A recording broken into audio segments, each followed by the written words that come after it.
My name is Nseya. I was born in Democratic Republic of the Congo. At age 2, I moved from there to Zambia. I lived in a refugee camp from 2 to 12. We moved because my grandmother was an activist in Congo. There was like a threat to our family, so we had to flee. I was just young and I thought everything was okay. Now I'm like, actually people suffer to like get to where they are now. So.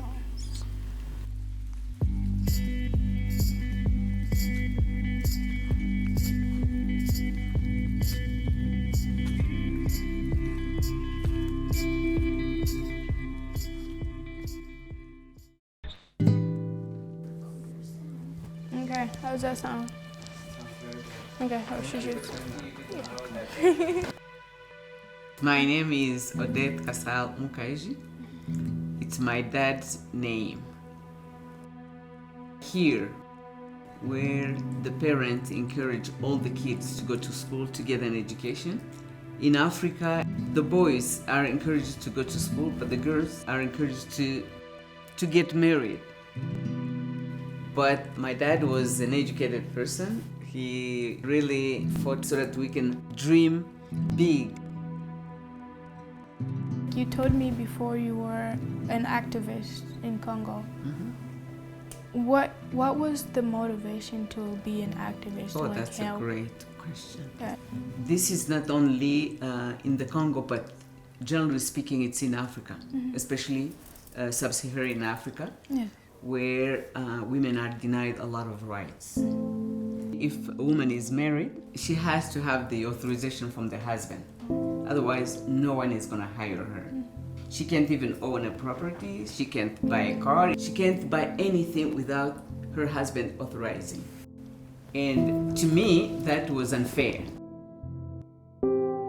I belong to Confédération Démocratique du Travail, like a union. Yes. Defending the right of workers was not that dangerous.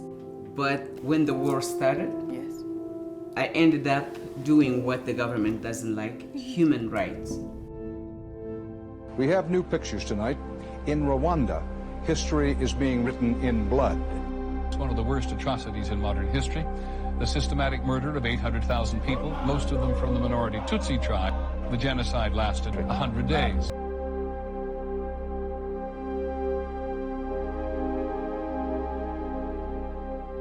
With the savagery reaching unimaginable proportions now, the roads leading out of Rwanda have become rivers of humanity. There were by then 2 million Rwandans living in vast refugee camps in the Congo. I just wanted to be a voice of the voiceless. That's when I had to step in to help, and that's why my life was in danger. My entire family was targeted.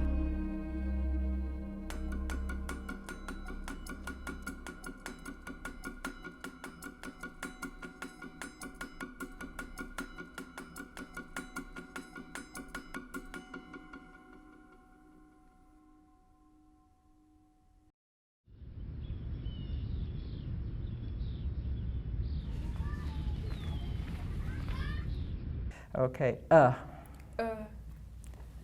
U says good. Short A says what? Do you remember now?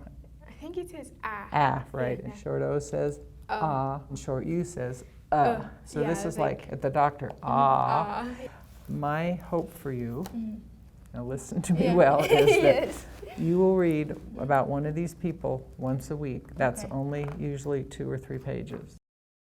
I think when I first met you, Rose, it was very hard for you. You didn't know me at all. But and of course, starting with a 12-year-old was very different than starting with a 6 or 7-year-old. Defying. Death-defying. Feet. What does that mean, death-defying feat? It was hard to like figure out what I needed. You know, a kid being 12 and not knowing even the alphabet, not even a single word. You also can go lobster, and that sometimes. I wanted to be able to read like other kids. I wanted to be able to write. So I worked hard to make sure I could do all those things and not be embarrassed to like oh my goodness, that girl can't read, you know. She came from Africa, she can't read, and she lived in a refugee camp. At age 2, we moved to Zambia. My mom, my uncles. We moved because my grandmother, when she was fleeing for her life, after that, we also had to flee. You were still 2, and your mom and your uncles and everyone. It was hard. You were in jail, actually. Yeah. Yes. What happens is when you travel from one country to another without the visa, you are considered illegal. I had to intervene. I had to call people here, people in Zambia, and that's how you eventually got out of the prison and sent to Maiba into the refugee camp. Life in a refugee camp was very different from life here. We don't have clean water. We don't even have the internet. Everything is just difficult there. You know, sometimes I remember when it would rain, there was always like a leak. I have to bring a bucket to like cover that leak so it doesn't ruin clothes, it doesn't ruin the bed. To me, that was normal. You would walk to the market and go get water. Parents had to actually work hard to make sure the kids were fed. I feel like I didn't see all the struggles adults were going through. For me, I just saw joy. I mean, it's a refugee camp, but every time I saw somebody, they were just smiling. I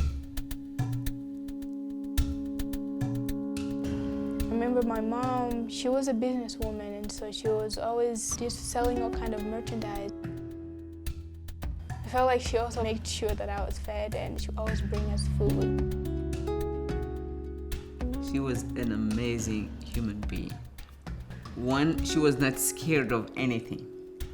The boys were scared to face a big snake. She was not scared of anything. And when giving stuff away, she thought first about the others, then about herself. You can feel that sense of gratitude and happiness just in her voice. Mama!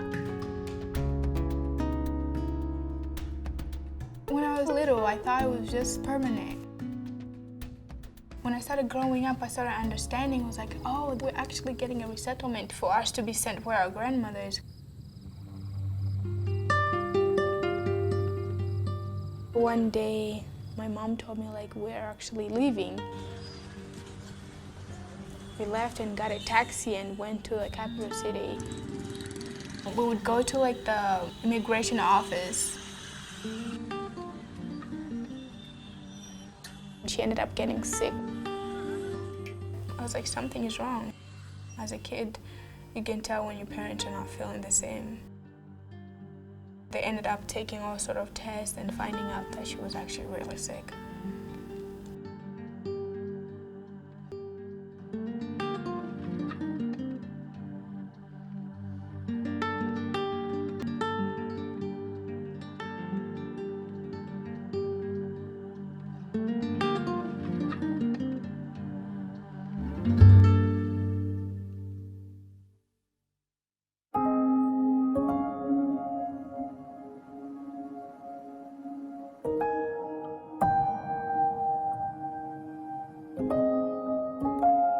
My uncle told me that she passed away. And so I just sat there and just cried like everybody else, because And Tech, I'm sorry. Yes.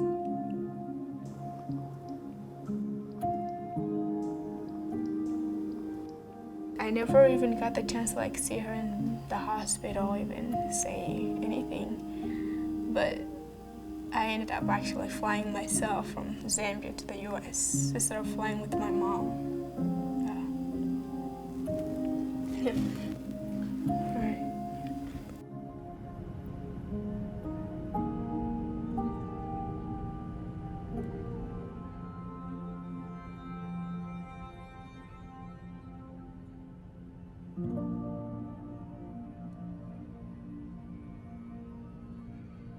I remember at the airport they said there's a delay. Yeah. The flight has a delay in Chicago. It's gonna be. I didn't care about that. All I knew, Rose is coming. Before I left to Zambia, it was like they told me, do not leave this. It was a white and blue IOM. bag. Yes, they tell that to any And like if you refugee lose this, traveling. that everything that's in the bag, that's your whole life. When we left and we got into the plane from Chicago to here, I was sitting next to the window. I looked outside. I could see all these lights. I was just like, okay, when am I getting there? When am I getting there? We got to the airport here. From like where the plane landed to where you guys were, it was so long. And I was like, this is a very long walk. And we finally got to the room where you guys were waiting, and I saw you, and I was like, I recognize her. That's my grandma. So I just ran and hugged you. You just jumped on me and we fell.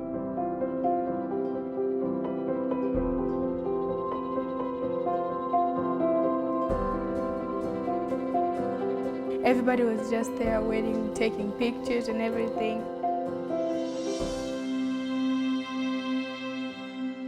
It was a really exciting day. It was.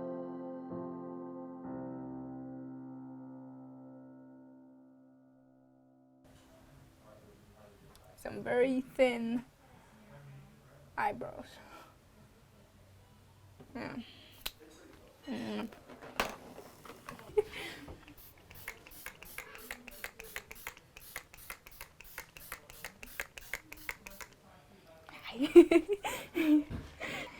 Okay, I think we're set.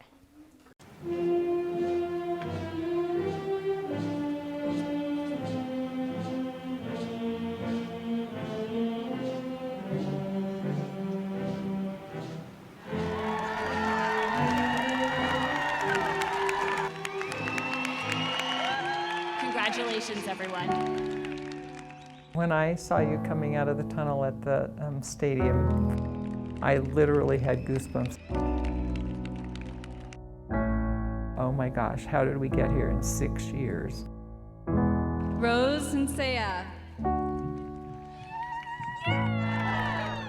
People gave you tools and you took them and used them.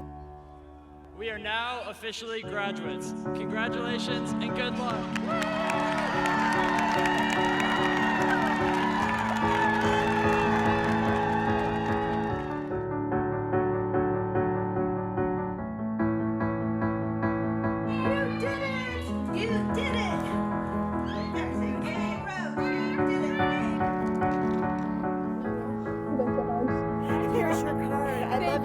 I'm acting natural. Thank you. I'm gonna go into the army. Oh, the army. Yeah. And everything. Yeah. Yeah, it's exciting.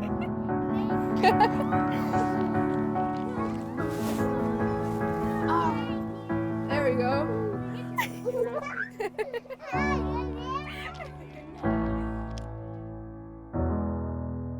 I think my mom would be very proud to just see the woman that I've become today.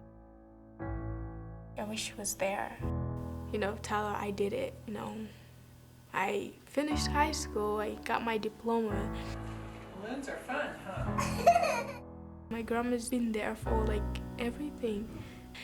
And some days I see in my grandma's eyes, just seeing how proud she is of me. And just, you know, sometimes you hear her telling people, she's like, I'm so proud of her. I didn't know